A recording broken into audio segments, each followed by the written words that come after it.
Hey everyone, this is Tuhan Aditya from LightHaven. Today we're going to be talking about kicking within Pekiti Tirsia Kali. Now this is in response to a question we got from one of our patrons over on our Patreon page.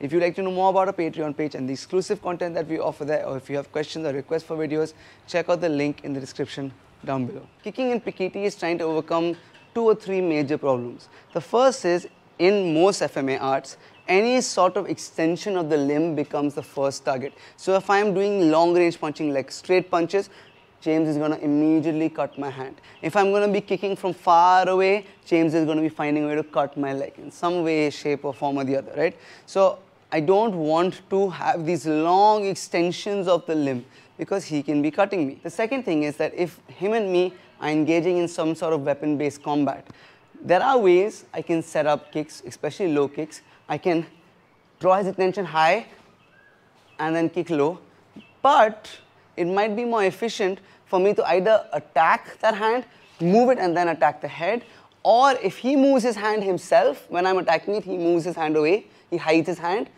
I trap and I attack with my weapon.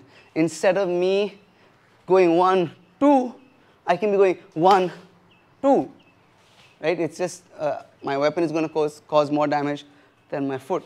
So again, the idea is I want to be causing as much damage as I can, so I'm going to be using my weapon, because for the 1000th time I'm going to say this, Pekiti is specifically a weapon art first and with empty hand components in it, but it is a weapon art. The third problem is one of range.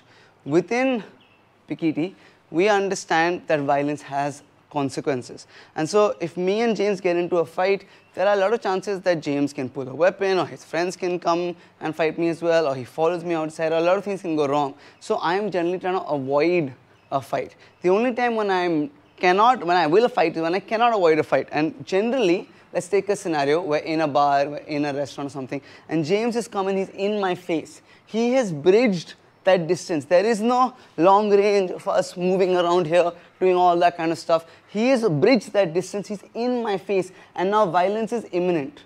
From here, there is no room to kick, like right, a roundhouse or a front kick, there is not really room.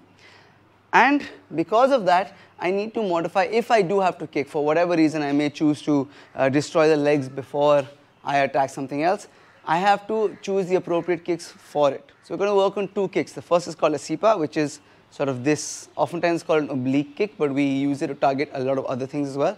And the second is a short range side kick.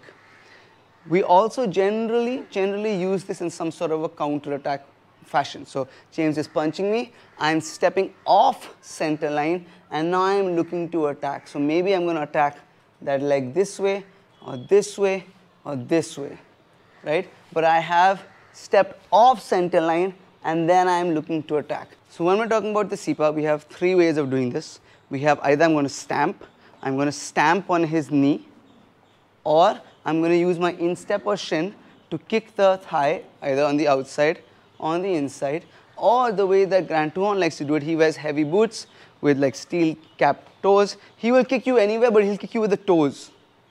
Because he's wearing those boots, it hurts a lot. He will even kick into the ribs. I've even seen some very fast and flexible Tuhans will come here, and from here itself, can you just switch sides with me please?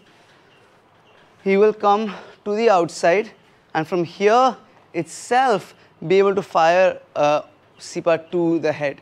I'm not that flexible, so I can't do that. For me, I generally try and target the lead leg. So one more time, James is punching me, I'm stepping offline, maybe I'm attacking the eye, maybe I'm attacking the head, and from here I'm going to attack that lead leg.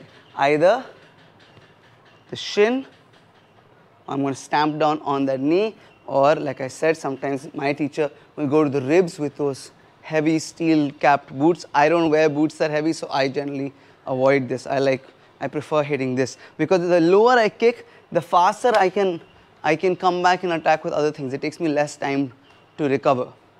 Or I will do this. So James goes back a little bit. As James comes forward to hit me, I will attack that front leg. Right now I'm kicking the shin, but you can also kick that knee. As he steps towards me, I'm attacking that leg. Again, as he steps towards me, I'm attacking that knee. Please, if you do this with a partner, like right now I'm doing it very gently, because you can cause hyperextension of the knee and it can hurt a lot. The other type of kick that we're talking about today is a short range side kick. Now the reason why I'm saying a short range side kick is because it's not this.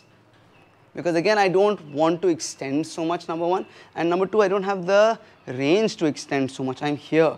How am I going to be able to turn and kick all the way through? I don't have that much space, right? So instead, I'm stepping offline. I'm going to pull, this is very important, I'm going to pull my knee as close to my chest as I can. Because I don't have that much space to fully extend the leg, the higher I lift my knee, the more power I can drop it down onto his leg. So I lift it up and drop it straight down onto his knee, and then come back, and then I can follow up with whatever else it is that I want to do. So again, I'm stepping, open triangle footwork, getting offline, lifting down onto that knee. I can also use a modified closed triangle where I'm stepping this way and attacking that knee. If he's stepping towards me again, as he's stepping towards me, go back please, do it again. As he's stepping towards me, I get offline and I kick that leg. This requires a lot more timing for you to get right, but you can still do it. One more time. This is number one, where I'm kicking that lead leg from this side, or I'm kicking that lead leg from this side. I prefer the first version.